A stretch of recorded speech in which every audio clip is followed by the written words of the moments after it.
ডাল সাধারণত আমরা প্রতিদিনই রান্না করে থাকি, আর একঘেয়ে ডাল যখন খেতে ভালো লাগে না তখন কিন্তু এই রেসিপিটা একবার হলেও বাড়িতে ট্রাই করতে পারেন। নমস্কার বন্ধুরা, স্বপ্নার কিচেনে আপনাদের সবাইকে স্বাগত জানাই। আমার আজকের রেসিপি ডাল চিংড়ির ভর্তা।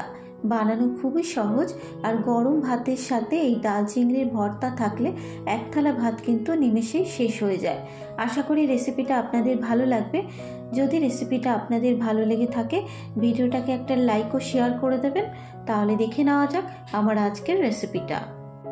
ডাল ভর্তা বানানোর জন্য এখানে নিয়েছি 1 কাপ মসুর ডাল। প্রথমে ডালটাকে খুব পরিষ্কার করে জল দিয়ে ধুয়ে নেব, তাই ডালের মধ্যে দিয়ে দিচ্ছি পরিমাণ মতো জল। এবারে 3 থেকে 4 বার জল পাল্টে পাল্টে ডালটাকে খুব ভালো করে ধুয়ে নেব।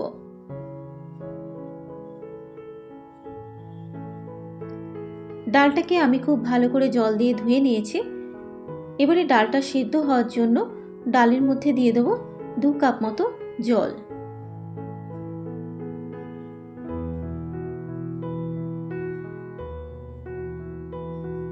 জল দেবার পর এবার এর মধ্যে দেব স্বাদ মতো নুন, আর দিয়ে দেবো 1/2 চা চামচ হলুদ গুঁড়ো।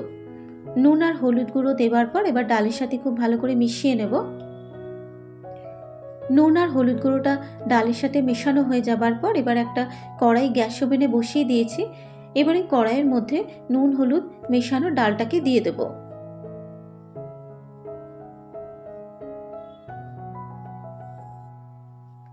এবারে গ্যাসের ফ্লেমটাকে লোতে রেখে ডালটাকে সেদ্ধ হতে দেব। ডালটা সেদ্ধ হতে হতে এবারে নিয়েছি এখানে একটা বড় সাইজের পেঁয়াজ। পেঁয়াজের খোসাটাকে খুব ভালো করে ছাড়িয়ে নিয়েছি, আর পেঁয়াজটাকে কিন্তু আগে থেকেই আমি ধুয়ে নিয়েছি।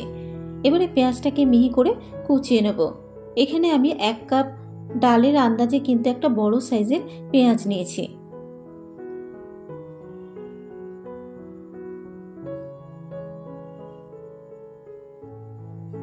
পেঁয়াজটাকে মিহি করে কুচিয়ে নিয়েছি। পেঁয়াজটা কুচিয়ে নেওয়া হয়ে গেলে এবারে নিয়েছি এখানে 15 থেকে 16টা রসুনের কোয়া। রসুনের খোসাগুলোকে আমি ছাড়িয়ে নিয়েছি। এবারে নেব 2টো কাঁচা লঙ্কা, তবে ঝালটা কিন্তু আপনারা আপনাদের নিজেদের স্বাদ অনুসারেই অ্যাড করবেন। এবারে কাঁচা লঙ্কাগুলোকে কুচিয়ে নেব। কাঁচা লঙ্কাটা কুচিয়ে নেবার পর এবার নিয়েছি অল্প পরিমাণে একটু ধনে পাতা। এবার এই ধনে পাতাটাকে মিহি করে কুচিয়ে নেব।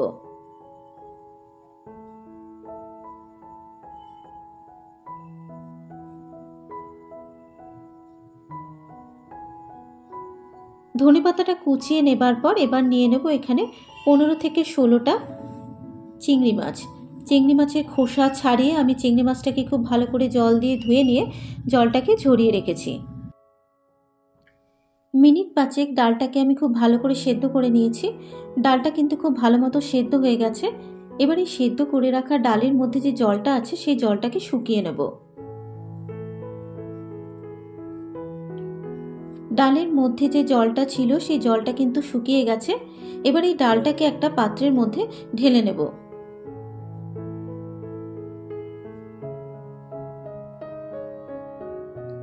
ডালটাকে প্লেটে ঢেলে নেবার পর এবার ডালটাকে একটু ঠান্ডা করে নেব।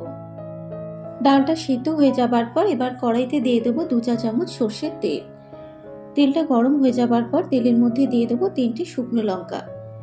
এবারে গ্যাসের ফ্লেমটাকে মিডিয়ামে রেখে শুকনো লঙ্কাটাকে ভেজে নেব। শুকনো লঙ্কাটা ভাজা হয়ে যাবার পর এবার শুকনো লঙ্কাটাকে একটা পাত্রের মধ্যে তুলে নেব। লঙ্কা ভেজে তুলে নেবার পর ওই তেলের মধ্যে দিয়ে দেবো রসুনের কোয়া। এবারে রসুনটাকেও মিনিট 2 ভেজে নেব, যতক্ষণ না রসুনের কাঁচা গন্ধটা চলে যাচ্ছে। রসুনটা ভেজে নেবার পর এবার এর মধ্যে দিয়ে দেবো কুচানো পেঁয়াজ। এখানে আমি অর্ধেকটা কুচানো পেঁয়াজ দিয়ে দিলাম। এবারে পেঁয়াজটাকেও কিন্তু একটু লাল করে ভেজে নেব।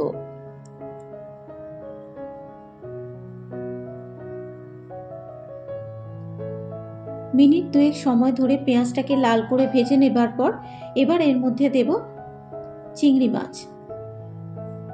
এবারে চিংড়ি মাছটাকেও ভেজে নেব, তবে চিংড়ি মাছটাকে খুব বেশি ভাজবো না, কারণ চিংড়ি মাছ বেশি ভাজলে কিন্তু চিংড়ি মাছ শক্ত হয়ে যায়। তাই চিংড়ি মাছগুলোকে হালকা লাল করে ভেজে নেব। এবারে চিংড়ি মাছের উপর দিয়ে দিলাম অল্প পরিমাণে একটু হলুদ গুঁড়ো আর দিয়ে দিলাম স্বাদ মতো নুন আর হলুদ গুঁড়ো দেবার পর এবার চিংড়ি মাছের সাথে মিশিয়ে নিয়ে চিংড়ি মাছটাকে হালকা লাল করে ভেজে নেব।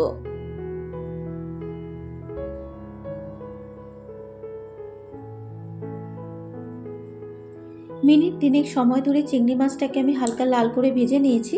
এবারে চিংড়ি মাছ, পেঁয়াজ আর রসুনটাকে একটা প্লেটে ঢেলে নিয়ে ঠান্ডা করে নেব।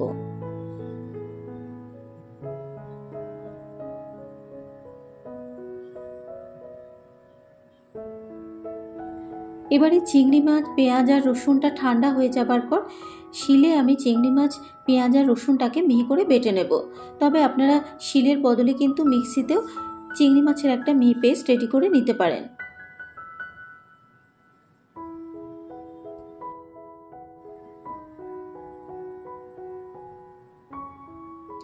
এখানে চিংড়ি মাছ, পেঁয়াজ আর রসুনটাকে মিহি করে বেটে নিয়েছি। এবারে সেদ্ধ করে নেওয়া ডালের মধ্যে দিয়ে দেবো চিংড়ি মাছ বাটা, দেবো অল্প পরিমাণে একটু পেঁয়াজ কুচানো, দেবো কাঁচা লঙ্কা কুচানো, তবে ঝালটা কিন্তু আপনারা আপনাদের নিজেদের স্বাদ অনুসারে অ্যাড করবেন। দিয়ে দেবো অল্প পরিমাণে একটু ধনেপাতা কুচানো, দেবো 2টো শুকনো লঙ্কা, দেবো অল্প পরিমাণে একটু নুন। ডালটা সেদ্ধ করার সময় আমি অল্প পরিমাণে একটু নুন দিয়েছিলাম, আর চিংড়ি মাছ ভাজার সময়ও কিন্তু অল্প পরিমাণে একটু নুন দিয়েছিলাম, তাই নুনটাকে কিন্তু বুঝেই দিতে হবে। আর সবশেষে দিয়ে দেবো 2 টেবিল চামচ কাঁচা সর্ষের তেল। এবারে সব কিছু দেবার পর একসাথে মিশিয়ে নিয়ে খুব ভালো করে মেখে নেব।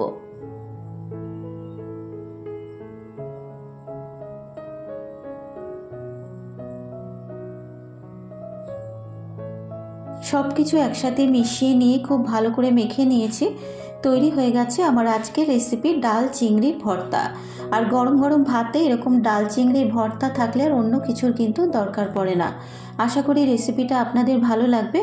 যদি রেসিপিটা আপনাদের ভালো লেগে থাকে ফেসবুক থেকে দেখলে পেজটা ফলো করার অনুরোধ রইল। আর যারা ইউটিউব থেকে দেখছেন অবশ্যই আমার চ্যানেলটাকে সাবস্ক্রাইব করে পাশে থাকা বেল আইকনটি প্রেস করে দেবেন। আজকের মতো এই পর্যন্ত। আবারও হাজির হয়ে যাব অন্য কোনো নতুন রেসিপি নিয়ে। সুস্থ থাকবেন, ভালো থাকবেন। ধন্যবাদ।